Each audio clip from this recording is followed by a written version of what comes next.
이거는 네. 순전히 사람의 그 잣대로 이야기를 하는 거예요. 곤충이 우리 사람보다 몇 억 년 먼저 지구에 나왔거든요.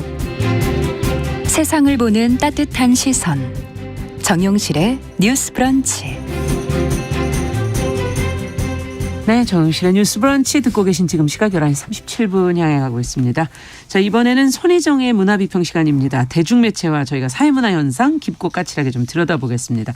오늘도 손희정 문화평론가 자리해 주셨어요. 어서 오세요. 네, 안녕하세요. 오늘 앞서서 좀 예고를 했습니다. 저희가 드라마 슈룹 이야기를 해보자 네. 라고 말씀을 드렸는데 이제 종영이 됐죠? 네, 그렇습니다. 예. 지난 일요일에 김혜수가 김혜수했다. 는 평가를 받으면서 종영을 했습니다. 내용을 좀 말씀을 드리자면요. 네. 조선시대를 배경으로 하는 퓨전 사극인데요. 예. 주인공은 김혜수 배우가 연기한 가상의 중전 임하령입니다. 화령의 남편인 왕은 이호인데요. 이 이호에게는 한 명의 왕비와 대략 8명 정도의 후궁이 있고요. 그들 사이에는 한 명의 세자와 4명의 대군, 그러니까 왕비 소생을 대군이라고 하고 네. 후궁 소생을 왕자라고 하는데 예. 4명의 대군 그리고 8명의 왕자가 있습니다. 와. 되게 굉장히 많죠. 많네요. 네, 신기하게도 공주가 단 한 명도 안 나옵니다. 아, 이건 또 그래서, 어떻게 된 일인가요? 네, 아들만 나왔나 뭐 이런 생각을 했는데요. 예. 어쨌거나 가지 많은 나무에 바람 잘 날 없다고 이렇게 부인과 아들들이 많다 보니까 자기가 중전이 되고 싶은 부인, 내가 세자여야 한다라고 생각하는 왕자 뭐 이런 사람들도 많겠군요. 있는 거죠. 네. 네. 그래서 드라마는 이들 사이에 벌어지는 사건과 갈등 등을 따라갑니다. 네. 근데 이제 드라마 자체가 왕 이호가 세자가 되던 시절의 문제와 지금의 문제를 아우르면서 이렇게 복잡하게 흘러가는데 가장 큰 갈등은 지금의 이제 세자, 그러니까 현명하디 선명한 현재의 세자가 혈어걸이라는 병으로 사망을 한 후에 그러니까 막 서로 이제 왕자가 세자들 되고 싶겠잖아요. 네. 그래서 남은 왕의 아들들 중에서 누가 세자가 될 것인가를 둘러싼 암투가 중요한 갈등이고요. 이 암투의 이면에 놓여 있는 권력 관계 그리고 빠질 수 없는 게 하나 또 등장하는데 뭡니까? 출생의 비밀을 둘러싼 그런 게 또 나오나요? 네, 펼쳐집니다. 드라마에 자주 출연하는 게 출생의 비밀 네, 아닙니까? 그렇습니다. 네. 지금 내용만 이렇게 슬쩍 들으면은 이건 뭐 전형적인 궁중에서 벌어지는 이야기 아닐까? 이렇게 생각이 되면서 그러나 평가를 들어보면 한복만 입었을 뿐 네. 이거는 현대극이다. 네. 이렇게들 얘기를 하시고 계시고 그렇습니다. 예, 또 심지어 또 코믹하다. 굉장히 코믹 터치가 예. 강한 드라마고 오랜만에 이제 김혜수 배우의 코믹 연기를 볼 수 있다는 점에서 저는 좀 즐거웠는데요. 이게 뭐 사극이라고 해도 괜찮을까라는 예. 생각이 들 정도로 지금 여기에 이야기를 한복 입은 사람들에게 그대로 옮겨놓은 것 같은 이런 이제 부분들이 좀 보입니다. 네. 근데 퓨전 사극 자체는 역사적 배경에 단대적인 해석을 곁들이는 장르라서요. 뭐 단 하나의 진실, 단 하나의 역사는 없고 역사 자체가 해석 투쟁의 장이다라고 그렇죠. 하는 인식이 이제 팽배해지면서 유행을 하고 있는 장르다 보니까 역사적 사실 그 자체보다는 역사를 어떻게 해석하고 어떻게 새로운 이야기를 만들어낼 것인가가 퓨전 사극의 관심사인 그렇죠. 거죠. 그래서 슈룹 같은 경우에는 원래 있었던 택현이라는 말을 완전히 21세기 대한민국 버전으로 해석을 하면서 약간 궁궐안에 대치동 입시학원을 옮겨다 놓은 것 같은 이야기를 펼치거든요. 그 안에서. 네, 근데 이 택현이란 게 뭐냐면 누구의 소생이냐와 상관없이 대군들과 왕자들 사이에서 가장 현명한 자를 세자로 세운다. 고른다. 그래서, 현명한 택한다. 것을 택한다라는 그게 이제 이런 택현이군요. 절차이고요. 역사적으로 봤을 때 택현은 종종 있는 일이지만 당연히 이 드라마에서 그리는 것처럼 완전한 무한 경쟁 체제는 아니었던 거죠. 근데 슈룹은 이걸 가지고 와서 대학 입시처럼 바꿔버렸었던 자본주의 거고요. 사회로 가지고 온 거군요. 네, 그래서 막 신자유주의화 했다 그런 생각이 좀 들기도 했었고요. 근데 슈룹 같은 경우에는 이렇게 역사적 사실을 굉장히 자의적으로 해석을 하면서 초반에 좀 논란이 되기도 했습니다. 뭐 택현 제도 자체를 상상하는 방식은 물론이거니와 중전이 막 쌍욕을 쓰고 내 자식 네 자식 막 이런 얘기를 하고 막 치맛자락을 들고 막 궁을 뛰어다니고 이러거든요. 이게 뭐 조선시대에 전혀 걸맞지 않는 재현이다라는 문제 문제가 제기가 되기도 했었고요. 사실 더 큰 문제는 중국 색채가 강하다는 점이 도마 위에 오르기도 했었던 한때 건데요. 그런 드라마가 또 있었잖아요. 이게 사실 그건 종영됐잖아요. 이제 빨리 조기 종영을 했었는데 슈룩 같은 경우는 그래도 이야기를 현명하게 풀어가면서 대중적인 지지를 얻으면서 끝까지 간 경우라고 할 수 있을 텐데 어느 부분이 중국 색채가 그렇게 있습니까? 뭐 이렇게 드라마에 한자 자막이 등장을 하는데 그 자막이 중국식 간체가 들어가서 이제 문제가 되거나 아니면 뭐 태화전이나 본궁 이런 식의 표현 등이 나오는데 이거는 중국 사극에 나오는 표현이다라는 지적이 있기도 했고요. 그러니까 그러다 보니까 또 이게 중국 네티즌과 한국 네티즌 사이에서 김치나 부채춤을 둘러싸고 논쟁들이 좀 많았었잖아요. 그러니까 이제 관객들이 시청자들이 좀 예민하게 볼 수밖에 없는 부분이 있었던 것 같고요. 실제로 중국 드라마 많이 좋아하시는 팬들은 굉장히 달고 비슷한 장면들도 있다. 이전에 중국 드라마와 이런 식의 뭐 지적이 나오기도 했습니다. 근데 저는 뭐 여러 가지 논쟁들을 좀 보면서 이렇게 사극이 이야기의 자율성을 가져도 되는가에 대해서는 좀 토론해볼 문제라는 생각이 드는데요. 네. 근데 그러면서도 동시에 이야기를 이야기로서 즐기되 그건 굉장히 중요하니까요. 즐기되 어떤 것이 정사로 인정된 부분이고 이 정사 안에서 어떤 논쟁이 있는지에 대한 교육은 드라마 밖에서 또 좀 제대로 이루어져야 하는 거 아닌가 이런 생각은 들었습니다. 네, 드라마가 역사 교과서는 아니기 때문에 또 그런 부분은 또 달리 봐야 될 부분도 있는 것 같은데 앞서 그 무한 경쟁을 하는 것이 대치동에서 교육을 받는 그 모습과 비슷하다 뭐 이런 얘기 잠시 해주셔서 우리한테도 그런 드라마 있었잖아요. 스카이캐슬. 네, 스카이캐슬. 네. 그래서 사극판 스카이캐슬 아니냐 이런 이제 얘기가 초반부에 나오기도 했었는데요. 저는 드라마를 보면서는 좀 마음이 복잡하기는 했습니다. 그러니까 그 복잡한 마음을 말씀드리려면 우선 왜 이렇게 궁궐 속 경쟁이 치열한가를 봐야 되는데요. 지금 왕인 이호가 아까 이제 중전의 남편이 원래 후궁의 소생이었던 거예요. 그래서 적통이었던 이전 세자가 지금 세자와 마찬가지로 혈어걸이라는 병으로 사망한 후에 택형 과정을 통해서 왕이 된 사람이 지금의 왕인 이호입니다. 그래서 이호의 정통성이라는 것 자체가 핏줄이라기보다는 능력이었던 셈이죠. 그러네요. 그래서 이 궁궐에서는 무엇보다 자신의 학문을 잘 갈고 닦아서 스스로를 이제 증명하는 것이 중요한 일이고요. 그러다 보니 21세기적인 어떤 공정에 대한 감각이 택현을 통해서 다뤄지는 부분들이 있습니다. 근데 그렇게 생각하면 이 드라마는 공정에 대해서 이야기를 하고 있구나. 뭐 정당한 경쟁에 대해서 말하는 거구나라고 느껴지긴 하지만 사실 되게 이상한 부분은 뭐냐면 공정과 택현은 서로 잘 맞지 않는 가치라는 점입니다. 왜요? 왜냐하면 이 택현에 들기 위해서는 반드시 무엇이어야 하냐면 어머니가 누군가는 상관이 없지만 아버지는 왕이어야 하는 거죠. 그래서 왕손이라는 핏줄과 계급이 조건이 이제 지어져 있다라는 점에서 이건 사실 공정한 것은 아니고요. 오히려 이런 어떤 신분제의 상상력이라고 하는 것을 택현이 변명거리를 이제 제공해 주는 거죠. 공정해라고 말하지만 사실은 아빠가 누구인가가 제일 중요해 이기도 한 부분이 있기도 해서요. 말하지 않고 있는 부분이 생략된 굉장히 부분이. 이제 보수적이고 퇴행적인 상상력이 깔려 있기도 한 거죠. 그래서 저는 이제 드라마를 보면서 야 이거 진짜 이상하다 이런 생각을 했는데요. 굉장히 전통적인 혈통주의하고 신분제를 바탕에 깔고요. 근대적인 능력주의를 가지고 거기까지 포함된 거기에 신자유주의적인 무한 경쟁의 서사가 덮쳐져 있어서요. 그런 식의 이제 신분제와 경쟁을 굉장히 정당한 것으로 느껴지도록 드라마가 다루고 있다. 이런 생각이 좀 들었던 거고요. 그래서 제가 이제 혼자 드라마를 보면서 개인 SNS에 이런 부분이 있어서 이 드라마 좀 이상해. 뭐 어떻게 해석해야 될지 모르겠어. 이렇게 썼더니 어떤 댓글이 달렸냐면 그것이야말로 대한민국 그 자체. 지금 현재. 네, 나라는 이제 댓글이 달렸고 또 드라마가 너무 현실적으로 그걸 잘 그리고 있다라는 평가들을 하시더라고요. 그래서 제가 쓴 글과 댓글들을 보면서 대한민국을 왜 헬조선이라고 부르는지 알겠다. 엄청나게 개인이 스스로 노력해서 이제 막 열심히 하면 성공할 수 있을 거라는 공정의 감각을 판타지처럼 가지고 있지만 여전히 엄청난 신분제. 그 안에 신분제도 들어가 네, 있고 능력제도 사회라고 들어가 하는 있고 다 들어가 있기 때문에 도리어 더 힘든. 네. 예. 그래서 나를 증명해내는 건 내 능력인 것처럼 여겨지지만 사실은 엄마 아빠의 경제력과 그렇죠. 계급이 능력이야라는 말이 공존하는 이상한 사회가 슈룹에서도 펼쳐지고 있는 거죠. 네. 어찌 보면 현실적이다 이렇게 말할 수 있고 그래서 더 답답하게 느껴졌을 수도 있겠다. 네. 근데 중전의 캐릭터가 앞서 이제 뭐 욕도 하고 네. 그렇습니다. 네, 굉장히 자유분방하기도 하고 어떻게 보면 네. 어떻게 봐야 될까요?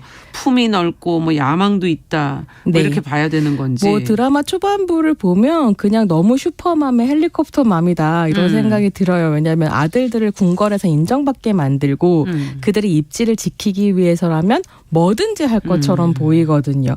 그래서 너무 헬리콥터맘인데 뭐 이런 생각을 그렇죠. 들게 하는데요. 사실은 점점 드라마 뒤로 갈수록 이 중전의 캐릭터가 고양되어 갑니다. 그래서 사실 그 중전이 지키고자 하는 것은 어떻게 보면 자기 남편의 아이들 전부 로 약간 확장이 되는 부분들이 있고요. 그렇게 이제 회차가 거듭될수록 임하령의 다른 면모들이 약간 빛을 내기 시작을 하는 거죠. 네. 특히나 이제 뭐 세자책봉 경쟁이 시작되었을 때 다른 후궁들은 막 비밀 과외를 붙이고 족보를 구하고 온갖 권력과 인맥을 이용해서 막 부정을 저지르거든요. 그렇겠죠. 어떻게든 세자로 만들려고 하는데 임하령은 그런 식의 부정을 전혀 저지르지 않습니다. 그래서 스스로 직접 모의고사 문제를 뽑고 아들들과 이제 함께 공부를 하고 부정이 아닌 노력으로 아들들을 가르치려고 하거든요. 그래서 굉장히 이 드라마에서 중요하게 임하령을 통해서 견지되는 게 뭐냐면 세자가 된다는 결과 자체는 너무 중요한데 네. 그 결과만큼이나 어떻게 세자가 되느냐라는 과정을 공정하게 만들어가는 게 중요하다. 뭐 이런 이제 이미지를 그러네요. 주는 거죠. 예. 네. 그래서 이 슈룹이라는 드라마 제목이 어떤 의미냐면 말이 좀 재밌잖아요. 이게 뭔가 했어요. 이 슈룹이 우산이라는 의미인데요. 예. 김혜수의 슈룹은 그냥 우산이 아니라 무조건 내 아들이라면 하고 이제 갖다 주는 우산이 아니라 정의롭고 자애로운 어떤 어머니의 우산이기도 하고요.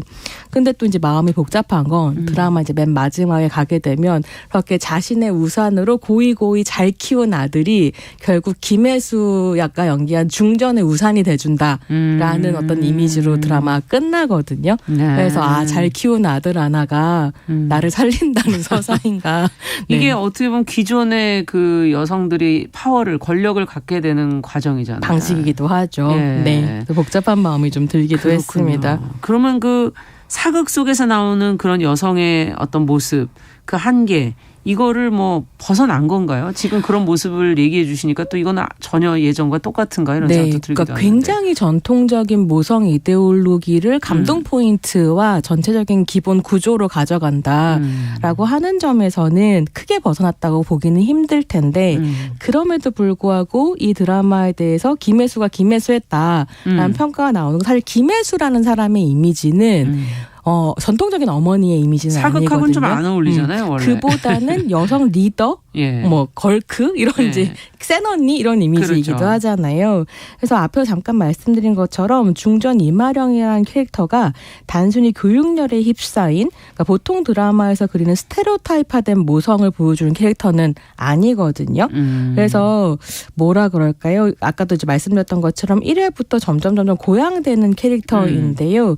요즘 우리 시대에 잘 볼 수 없는 진정한 어른의 형상을 보여주면서 드라마가 이제 마무리가 되는 부분이 있는 거죠. 그래서 네. 임하령은 내 왕자에게만 훌륭한 어머니가 아니라 내명부 수장으로서 궁궐에 있는 모든 사람들, 그러니까 후궁뿐만 아니라 후궁의 그렇죠. 아이들 네. 그리고 함께 일하는 사람들에게도 굉장히 좋은 어른이고 조선의 시대적인 한계 속에서 여자가 오를 수 있는 최고의 자리에 올라서 그걸 끝까지 지키는 야망을 가지고 있고 네. 그 야망을 실천할 자질이 있고 그리고 그 자질을 가지고 최선을 다하는 어떤 태도까지 가지고 있는 이런 리더의 모습을 보여준다는 점이 좀 인상적이었어요. 그렇군요. 뿐만이 아니라 좀 재미있는 건 이 사람이 어떤 페미니스트 정치인으로 그려지는 부분들이 있거든요. 네. 특히 이제 중전이 운영하는 해월각이라는 공간이 있는데 이 해월각은 어떤 공간이냐면 조선시대 가부장제 하에서 여자이기 때문에 겪는 여러 가지 어려움들이 있겠잖아요. 그렇죠. 뭐 하녀일 경우에 성폭력을 당할 수도 있고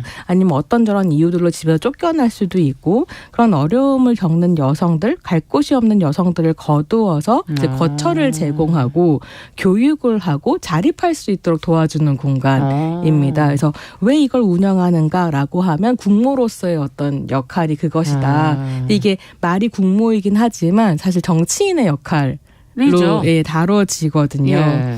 그래서 이게 슈룹이 이런 부분들을 다루고 있기 때문에 어떤 평가가 또 나오기도 하냐면 이게 드라마 평론가 우수경 작가가 이제 칼럼에 쓴 표현인데 어떻게 살릴 것인가를 말하는 드라마라고 얘기하거든요. 그러니까 이 중전이 문제를 푸는 방식이 자기에게 이제 반대하거나 자기 아들을 뭐 해하려고 했거나 이런 사람들한테도 이걸 해결하는 방식이 내쫓거나 죽여서 제거하는 방식이 아니라 그에게 더 큰 은혜를 베품으로써 자기 편으로 끌어들이는 방식인 거죠. 굉장히 다른 방식이네요. 기존의 드라마라든지 아니면 또 현실적인 삶 속에서 저희가 보는 정치를 볼 때도 그렇고. 그런 재미있는 점들이 있습니다. 네.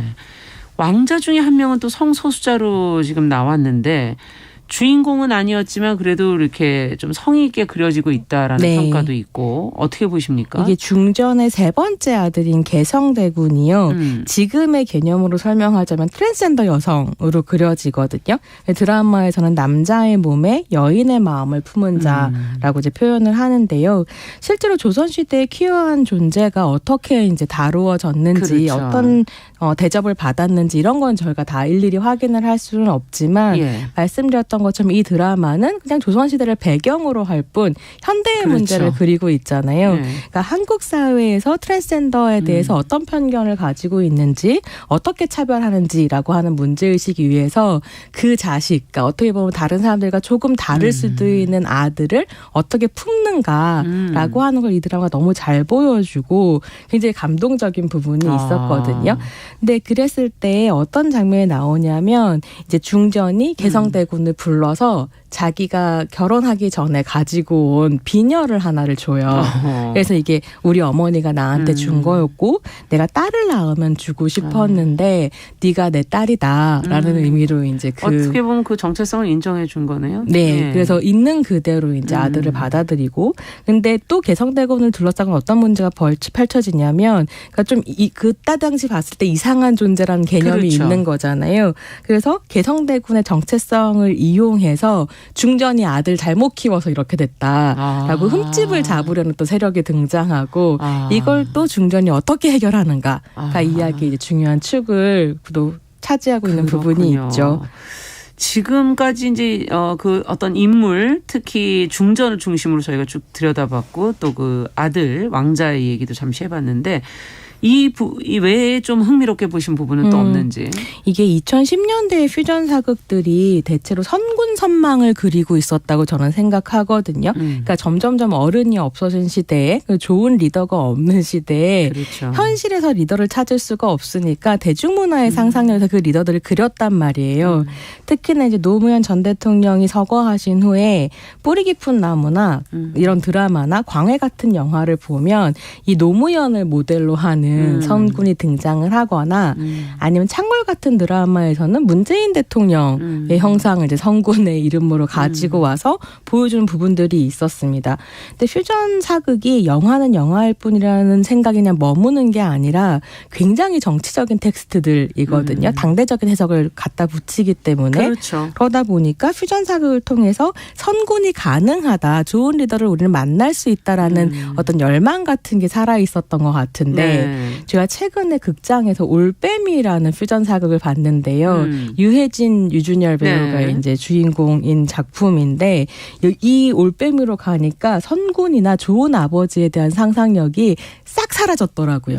인조를 주인공으로 예. 하는데 인조가 자기 자리 하나 지키는데 급급해서 얼마나 그렇죠. 가족들을 함부로 대하는가 뭐 이런 거 그러니까 좋은 아버지 선군 이런 상상력이 영화에서 없어진 거죠. 그건 한편으로는 현실 정치의 실패를 보여준다고 저는 생각하는데요. 이 선군에 대한 상상력이 어디로 갔나 했더니 슈룹의 김혜수 캐릭터로 옮겨갔더라고요. 그러니까 어떻게 보면 걸출한 여성 리더 안에서 그러니까 이제 남성 리더 안에서 가능성을 찾는 상상력은 지쳐버렸고 예. 여성 리더 안에서 그러네요. 어떤 그런 그림을 그리고 있나라는 생각을 좀 해보게 되기도 했습니다. 네. 야, 시간 때문에 여기까지 얘기를 들어야 되겠습니다.